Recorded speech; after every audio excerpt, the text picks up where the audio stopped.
Green flag back in the air. We are back to racing at Gateway International Raceway.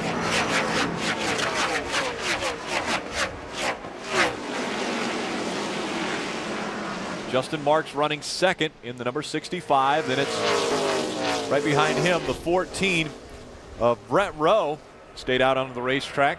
Colin Brown, the 40 of Brian Clausen are our top 5. Heavy traffic. Again, another 3 wide situation going down in turn number 3 again. And the last time we were in a 3 wide situation, one guy is not in his race car anymore. And as a matter of fact, he's standing by with Jim Trado. Dexter Bean is down here running up off the lead during this race. Dexter, what did happen on that 3 wide, 4 wide? I don't know. There's a few lap cars in the mix of things, and I think just a combination of some slow lap cars, and you got 3 fast cars that are yourself to the front, and we made it. Ended up getting 3 wide somehow, I think, and I was in the middle and found a hole, and I thought I made it, but I guess I got piled somehow, and just unfortunate for me. Ryan Fischer in the 25 rolls down the back stretch.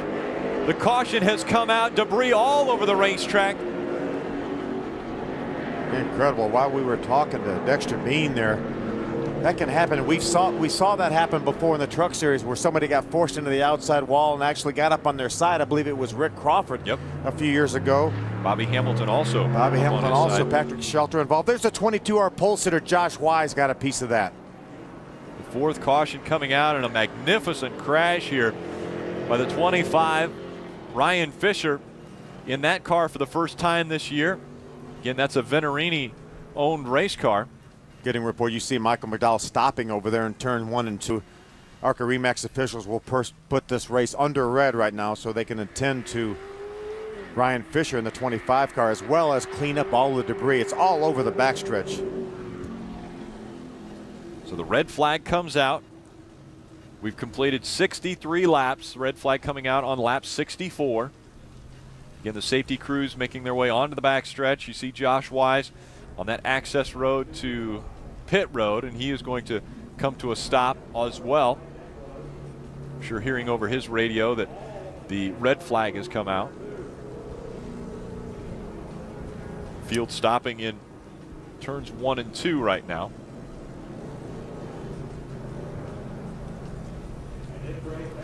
See the window, the roof flat up on the 22 of Josh Wise. So some damage to the right side of that car.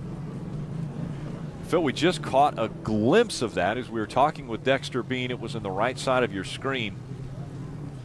Dexter Bean was out of the race because of the caution that had happened previously. He and Mark Mitchell got into each other in turn 3. Philip Magilton caught a little bit of that accident. And then after they had cleared the racetrack and had been racing for just a few laps, it was another problem between the 25 of Ryan Fischer and the 60 of Patrick Sheltra and the 22 of Josh Wise. Josh is going to go ahead and make his way to pit road. He will not be able to stop and do any work on pit road during the red flag conditions.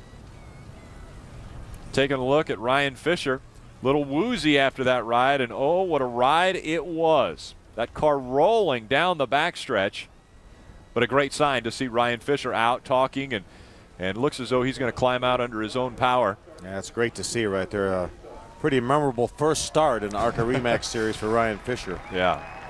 You hear the crowd applauding as they see Ryan Fischer climbing out of that car. They'll put him in the back of the ambulance, take him to the infield care center.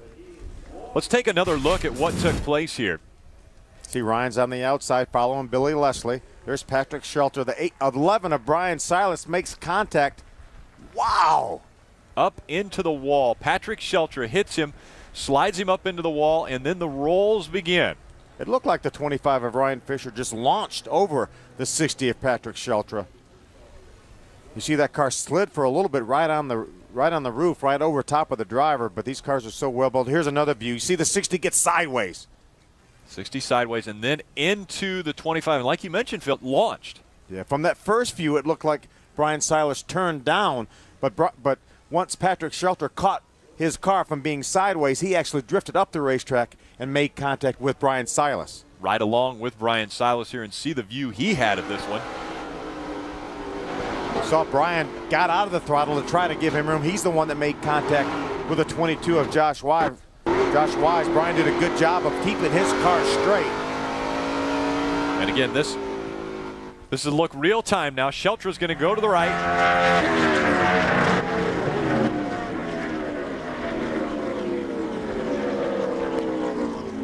That was Ryan Fischer in that 25. And again, Fischer is out of that car.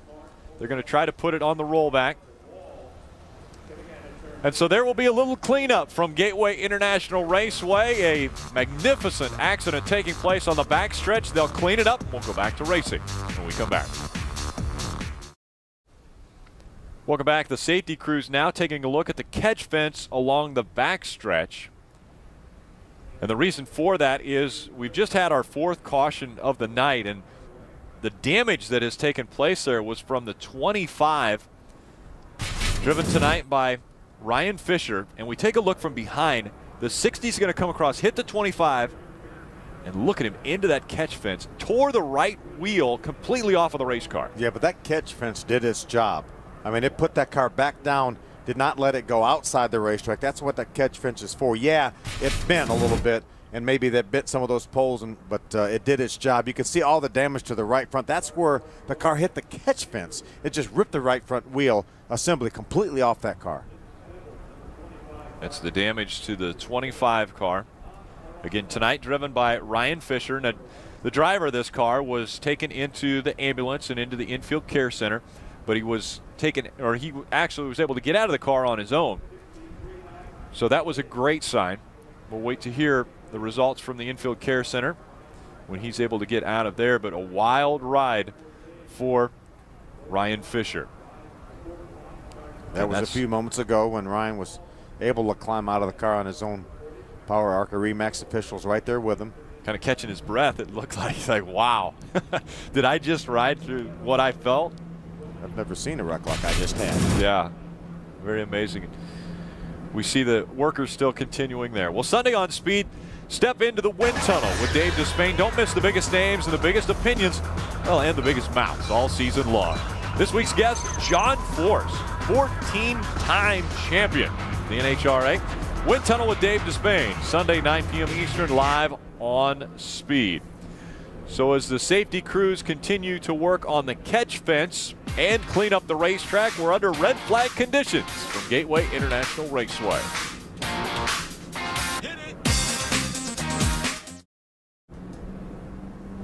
Under the moonlight and under the lights here at Gateway International Raceway. The gateway to the west, and there's the damage that's been done to the catch fence on the backstretch of this racetrack. We're hearing from the officials that they are going to try to fix that catch fence as far as the fencing to make sure for the safety of the spectators that are on the backstretch. They want to make sure that nothing has the possibility of flying off of this racetrack or out of this racetrack as the race cars are going by. And we're under red flag condition. Now we've passed the halfway point. We've completed 63 laps. We're on lap 64 of 120. Michael McDowell is out in front of the field. Justin Marks second. Third, Brett Rowe. Fourth, Colin Brown. And fifth is the 40 of Brian Clausen. Josh Wise started this race on the pole and involved in this most recent accident, but he is parked on pit road, and I believe Jim Trado is caught up with the guy he's trying to get closer to, his crew chief. Jim? And Wayne Carroll is anxiously awaiting Josh Wise when he's able to come down pit road, but I understand there may be some confusion there. The car rolled on the red. What's the story, Wayne? Well, you know, the official over here in our box told us we could roll down pit road and stop here, and then we started rolling, and they said, oh, no, stop, you know, so now they're kind of bickering back and forth up there trying to figure out what to do. Whatever happens, we'll just do the best we can, you know, get in here and try to get the car fixed. And what did Josh and your spotter say about the car damage that you will have to address when he comes down pit road? We don't think it's that bad. Josh thought he got hit pretty hard, but we looked at it on TV and the replay, and it looked like he just maybe got the side of the car and the door. Steering wheel's still straight. Everything looks good, so we'll see. Patrick Donahue said your setups were identical, but he gave you more of the credit for getting the cars dialed in.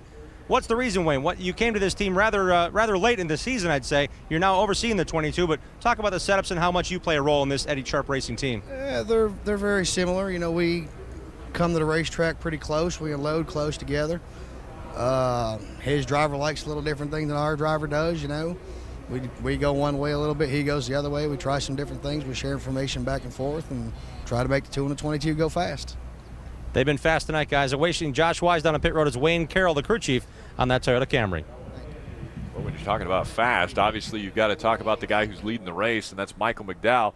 There's Patrick Donahue, his crew chief, that is calling all the shots from top of the pit box. Get Michael McDowell out in front of this field. It makes Patrick Donahue's strategy of staying out, staying in front of all the traffic look like a pretty good strategy right now. Yeah, especially that accident that took place again on the backstretch behind them. Let's see if we can talk to Michael McDowell. Hey, Michael McDowell, Phil Parsons, can you hear me?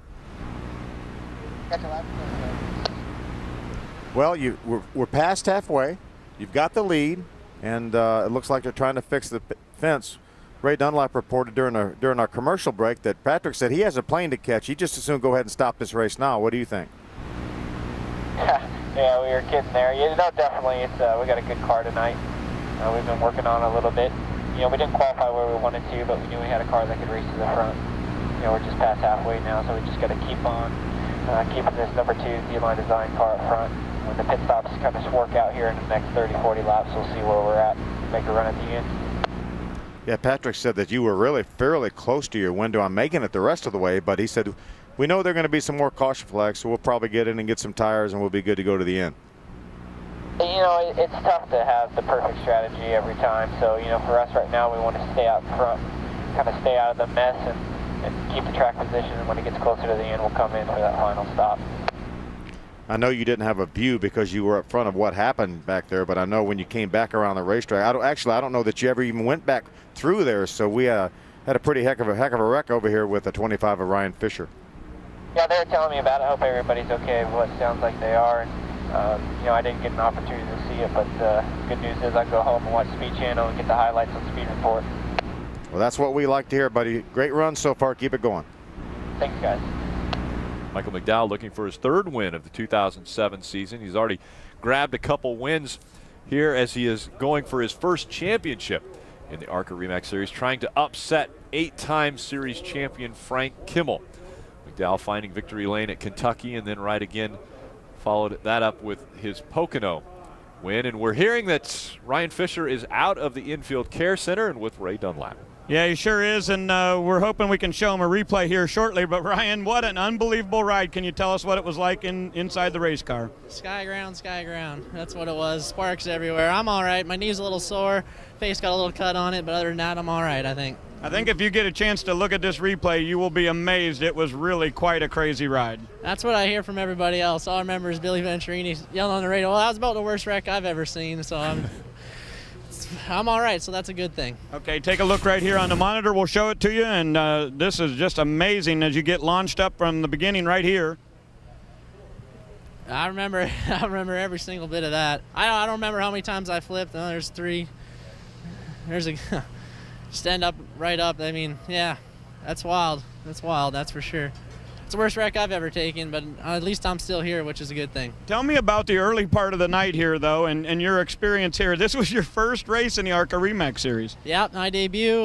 We just announced yesterday that, you know, we just signed with CJM Racing. I'm going under development for them, for their Busch deal and everything else, and I'm looking forward to the future. I mean, things like this happen, but that's racing, I guess. That's the way it is. Well, the most important thing is you're standing here, you're okay, and they said make sure you tell Mom at home everything's fine.